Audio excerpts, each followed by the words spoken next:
सत्य क्या है, अगर हम गहराई में जाएं तो एक जो है वो तो इटरनल सत्य है। आदि सच जुगाद सच है भी सच, नानक होसी भी सच।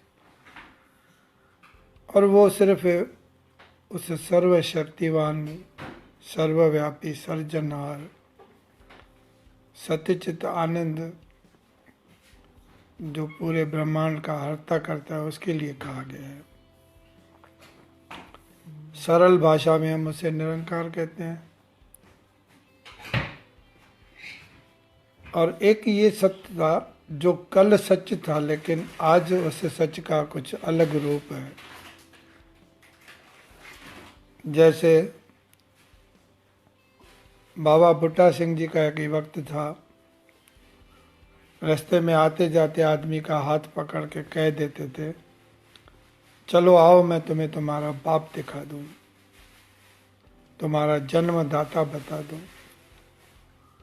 जो असली तुम्हारा परम पिता परमात्मा है वो मैं दिखा दूं तुम्हें। कोई कॉन्ट्रैक्ट नहीं, कोई शर्त नहीं, कोई प्रॉमिसेस नहीं, कोई प्रण बिल्कुल नहीं, कोई दान पेटी कुछ नहीं, कोई कंडीशन नहीं, कुछ भी नहीं। क्योंकि ये जो ब्रह्म ज्ञान है वो प्राप्त करने का तुम्हारा अधिकार है। और जिस ब्रह्मज्ञानी को ये ज्ञान समझ में आया उसका ये फर्ज है। फर्ज चुकाने वाला कभी कीमत नहीं मांगता। हाँ, उसे इतना पता है कि जो अधिकारी है उसका वो हक बनता है, अगर मैं वो चीज़ उसकी नहीं दे रहा हूँ तो वो मैं गुनहगार हूँ। लेकिन वक्त का परिवर्तन हो गया। आज वो सच हमारे सामने नहीं है। अब एक सच जो है वो अलग रूप में हमारे सामने है, वो हम सब जानते हैं। ये भी ज़रूरी है, वो भी ज़रूरी है, ऐसा नहीं करना है वैसा करना है, ये हमेशा होना ध्यान में रखना है। अब मन में एक ही बात आती है कि अब उस बच्चे की बात याद आती है जिसे माँ बाप हर बार समझाते हैं कि तुम ये भी मत करो, तुम वो भी मत करो, और वो बच्चा हर बात छिपके से कर लेता है। किसी ने शिकायत की जो लॉ ब्रेकर बहुत हैं, तो मैंने कहा कि भाई लॉ ब्रेकर तब हैं जब लॉ मेकर से ज़्यादा है ना। फालतू के अगर आप नियम बनाओगे तो टूटने वाले ही हैं, कौन सी नई बात है। अब इस बात की अगर हम गहराई में जाएं तो जो एक गुरसिख है जिसके अंदर एक लगन है निरंकार की, वो रब से जुड़ना चाहता है, तो अब इसके जो है वो कशमकश क्या है कि एक हाथ उसका जो है डिसिप्लिन ने पकड़ा हुआ है, आज के जो नियम हैं उन्होंने, और दूसरा हाथ जो है वो निरंकार ने बोला है। डिसिप्लिन वाले कहते हैं कि तुम अगर शर्त ही नहीं मानोगे तो तुम्हारी मुक्ति कहाँ से होगी। तुम्हें नियमों का पूरा पालन करना है, तुम्हें ये भी करना है, तुम्हें वो भी करना है, तुम्हें ये फंड भी देना है, तुम्हें वो फंड भी देना है। रिफंड की तो कोई बात ही नहीं है यहाँ पर। दूसरी तरफ निरंकार कहता है कि देखो ये आत्मिक ज्ञान है, तुम मेरी रूह हो, या ये कहें कि जब उस शरीर में मैं हूँ तब तुम हो, जब मैं बाहर आ जाता हूँ तो तुम्हारा वजूद ख़त्म हो जाता है। तो तुम मुझसे जुड़, सबसे नहीं। अब इस कशमकश में जो है वो आदमी की हालत ये होती है कि जैसे एक आदमी चौराहे पे खड़ा हो, उसे पता नहीं है कि मैं किस तरफ जाऊं। और हैरानी की बात क्या है कि इन दोनों संजोग में नाम गुरु का ही लिया जाता है। वास्ता गुरु का ही दिया जाता है। और सही बात तो यह है कि अभी तो ये भी हो गया है कि अगर तुम ये नहीं करोगे तो फिर तुम कहाँ जाओगे। तो ऐसे हालात में जब हम कहते हैं कि हम दूसरों से अलग हैं, हमारा ये कोई व्यापार नहीं, हमारा कोई लेबल नहीं, हमारी कोई संस्था नहीं, कोई हमारा धर्म नहीं, हम तो सिर्फ सर्वव्यापी परमात्मा को मानते हैं। तो बात यहाँ पे आती है कि उसने तो कोई शर्त रखी नहीं। अब आपने तो ये कह दिया कि भाई तुम जहाँ पे चाहो खुले आसमान में जाओ घूमो, मैं सिर्फ एक सीटी बजाऊं तो तुम वापस आ जाना।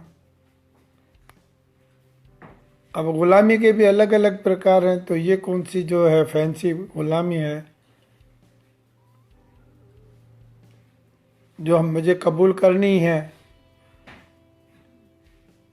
और वो भी निरंकार के नाम पे, वो भी सर्वव्यापी परमात्मा के नाम पे, जिसने करोड़ों लाखों जीव पैदा किए लेकिन किसी को अपना गुलाम नहीं बनाया। हमने तो यहाँ पर जिसको भी थोड़ा सा समझ दी उसको अपना गुलाम बना लिया कि बाकी ज़िंदगी तुझे हाजिरी भरनी है। हाँ, तुम कैदी नहीं हो, ऐसी कोई बात नहीं, हम तुम्हें कैदी नहीं समझते, लेकिन कैदी जैसा कोई बर्ताव करे तो दुख मत करना। तो मन में ऐसे ख्याल आते हैं कि शायद हम या तो आंखें बंद करके भ्रम ज्ञान में घूम रहे हैं, या तो ये सच बात है कि हमें अभी तक ब्रह्म ज्ञान की समझ ही नहीं आई। ऐसा कोई संत, ऐसा कोई महात्मा, ऐसा कोई पीर फकीर जो हमारे आत्मविश्वास को जगाए, हमारे अंदर कॉन्फिडेंस पैदा करे, हमें इंस्पायर करे, मोटिवेट करे कि तुम ये भी करो, तुम वो भी करो, तुम इस तरह भी ट्राई करो, कि प्रैक्टिकल आदमी की जीवन में ये सब बातें ज़रूरी है। तो समझने की बात यह है कि अभी जैसे हम कहते हैं कि ईश्वर जो है, निरंकार जो है, वो फॉर्मलेस है। चलो मैं मान लो कि एक आदमी का तो शरीर है, उसका साकार रूप है, एक जीव है, उसका आकार भी है, वो भी हम सामने देख रहे हैं कि भाई ये जानवर ऐसा है, वो ऐसा है, तो हम उसको भी कुछ नाम दे देते हैं। जैसे भैंस है तो भैंस होती है, गाय है तो गाय है, घोड़ा है तो घोड़ा है। लेकिन मज़े की बात क्या है, हम लोगों की फितरत जो है ना, उस वजह से हमने इनके भी नाम रख दिए हैं।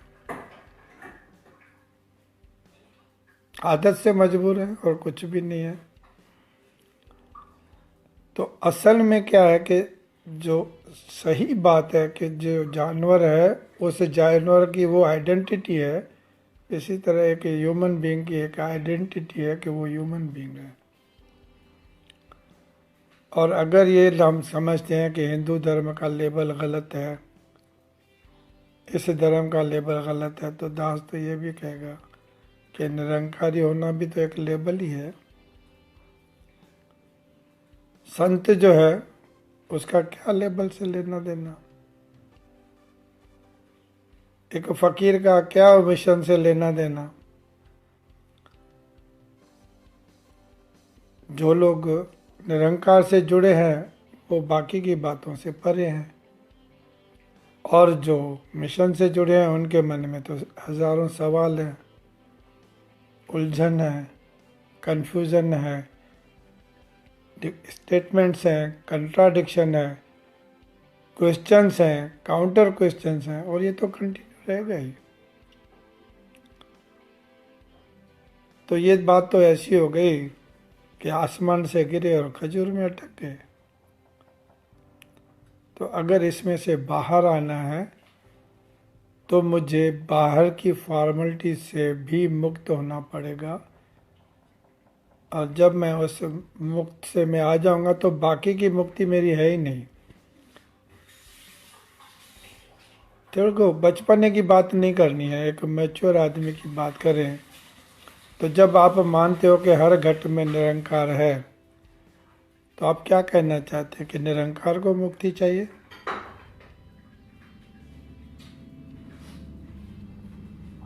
नहीं ना?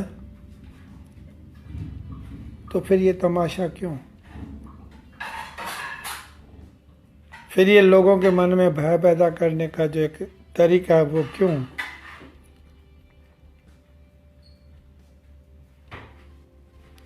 अगर सही तरीके को हम समझ पाएंगे तो हमें ये भी पता चल जाएगा कि ये सिर्फ एक दुकानदारी है। कभी आपसे निरंकार ने बोला कि आज क्या लेके आए हो, कौन सा हार लाए हो, कौन सा दुपट्टा लाए हो, कितनी कैश लाए हो, कितनी मिठाइयाँ लाए हो, कितने महापुरुषों को आपने खाना खिलाया? वो कहेगा कि मैं पूरे ब्रह्मांड को खिला रहा हूँ, तूने खिला दिया तो 5 आदमी को क्या बड़ी बात कर दी। मैं तो सिर्फ ये देखना चाहता हूँ तुम्हारा भाव कैसा है, तो तुम्हारी अपनी चेतना कितनी है, तुम्हारा मुझसे प्यार कितना है, तुम्हारे अंदर लगन कितनी है। और तुम मुझको सिर्फ एक पर्टिकुलर आदमी में देखते हो कि हर आदमी में देखते हो, कि हर जीव में देखते हो, या पूरी कायनात में देखते हो? बस ये फ़र्क है।